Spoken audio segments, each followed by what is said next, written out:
Here we go, Mr. Newbold's video for combining like terms. Woo! Combining like terms. Awesome. So we're going to start here at number 2 to help you out there. At my daughter and son-in-law's house, getting ready to play some magic. Thought I'd grade some tests too and make some videos. So we're just combining like terms. This is subtraction. So be careful with subtraction because you can easily make mistakes there. So you're going to take that negative symbol and you're going to distribute it all the way out to all of them, and then we can just change it to addition. Which is easier.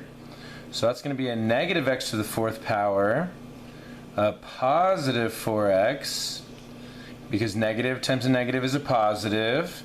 And then we have negative times 2x cubed is negative 2x cubed, and then negative times 7 is negative 7. Awesome. So then, now we did that, we can kind of just scribble this out so that we don't get confused and just use that now. And just combine like terms now. So let's see here, we got 8x to the 4th power, squiggly line, and a negative 1x to the 4th power, so that's just going to be 8 minus 1. And so 8 minus 1 is 7. So then we have 7x to the 4th power. Then we have a negative x cubed with a dot there, or a triangle, so negative 6x cubed with a negative 2x cubed, right? And so we combine those together, and so negative 2 with negative 6 is, you took 2 apples off my tree, then you took 6 more, so that's negative 8x cubed, because negative 6, 2 more would be negative 8. See how I'm putting it also in highest to lowest power. Make sure you do that. So we did both of those ones. And so awesome. Did that. That's all we have left is the 4x minus 7. And since there's nothing else to combine, we're just going to bring those down and call it good. So we got plus 4x and then minus 7.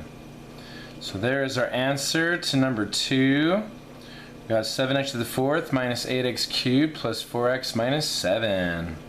Awesome. So then we'll jump down maybe just to number 6 to make sure you're doing these right. So we have 8x squared with 9x squared. Oh, let's do our 5th power first because I see 5th power. And so do I see any other 5th powers? Yep, one right there. We're just adding, so negative 8 with a negative 1. It's invisible if there's not a negative 1 there. And so that's going to be negative 9. So negative 9x to the 5th power. Next power is the 3rd power. We'll put a triangle around it. And then we also have a triangle around here. So then we have 10 with the negative 8 is 10 minus 8 is 2. 10 minus 8 is 2. And the x cubed just comes along for the ride. Awesome. Last but not least, we have our 9x squared plus our 8x squared is our 17x squared. And so we're just combining like terms. Addition's our favorite because it goes pretty smoothly there. And that's just our answer for number 6. So there's a subtraction one, there's an addition one. I heard some of you really wanted help on the piecewise, so we'll help you there. So with piecewise, you can use an XY table, or you can just look at the graph itself. So here's y equals x minus 3. So that means it just has a slope of 1, or 1 over 1, and then it has a y-intercept of negative 3. So we could go down here at negative 3. Now it does say the boundaries is everything greater than 2, right? So we can go ahead and graph it, but then realize that that's not necessarily going to be part of our graph because we need greater than 2. So from negative 3 we're going to go up 1 over 1 because our slope is 1, so up 1 over 1, and then up 1 over 1. So we're actually going to start at 2 and go greater. And so we'll carry on upwards like that. So 2, so this is x equals 2 and greater like that. And it's an open hole. Both of them are open holes because doesn't have the equal to, right? Doesn't have the equal to. Awesome. So we're just going to ignore those dots and our graph will go up and to the right there. Okay, so then we also have y equals negative 2 now. At x is less than 0. So here's x, x1, x0, so here's 0. And so we're going to go y equals negative 2, which is negative 1, negative 2. So y equals negative 2, and then going to the left. Beautiful. So our domain is going to be all these numbers until we get to 0, and then continue from 2 to the right, but not including 0 or the 2. So we'll go ahead and do negative infinity, right? Negative infinity to our 0, in union with our 2 to infinity. That's our domain. Because we're skipping over, there's like a force field, wah wah wah, can't pass that, wah wah wah. So there's a force field that we're going to skip over from 0 and 2, not including 0, not including 2. Okay, then we have our range. So our range is just going to be at negative 2. Remember, range is y values. And then skipping over to down here at negative 1, and then going upwards forever. So we'll go ahead and do our range, which is just negative 2 by itself for the y value. And then we'll go ahead and ooh, but it actually is parentheses for the whole there. So parentheses, negative 1 to infinity.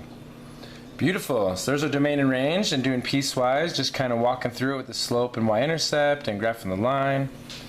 Okay, the other one I want to make sure that you know how to do is number 19, because that's got a negative in there, so that's going to be a bit harder. So a lot to do here with 19. This will be our last one. So we're just going to go ahead and multiply it all the way through, okay? So negative 6p times negative 4p squared, wow. So negative 6 times negative 4, first of all, is a positive 24. Then p times p squared, well, that's p to the first power, so that's 1p with 2 more p's. So that's going to be a total of 3 p's, so p to the third power. Then we have negative 6p times 8p is negative 48p squared, good. And p times p is p squared. Then negative 6p with negative 1 is a positive 6p. Then we're going to jump down here now and do the negative 5 all the way through. So negative 5 times negative 4 is positive 20. But don't forget your p squared comes along for the ride.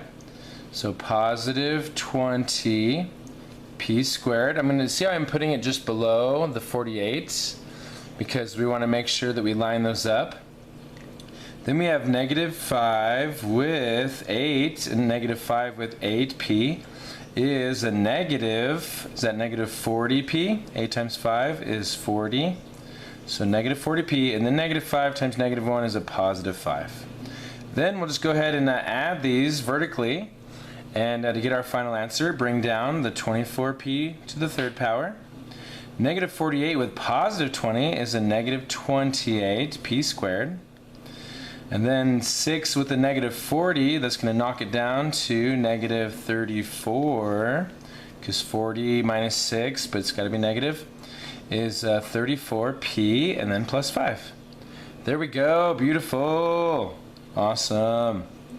So there we go for our combining polynomials. So go ahead and try the rest of those. Some of them aren't that long. For example, this is 7x times x is 7x squared. Negative 3 times 4 is negative 12.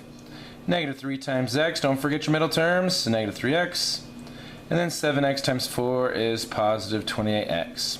And 28 minus 3 is 25x with a negative 12 and a 7x squared. Beautiful. Thanks for watching. Thanks for watching.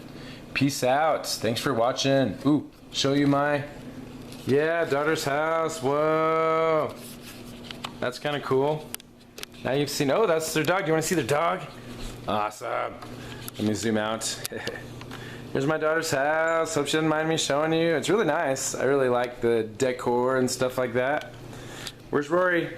There's Rory. Everybody wave to Rory. Oh, he's wagging his tail for you. Bye, guys. Thanks for watching.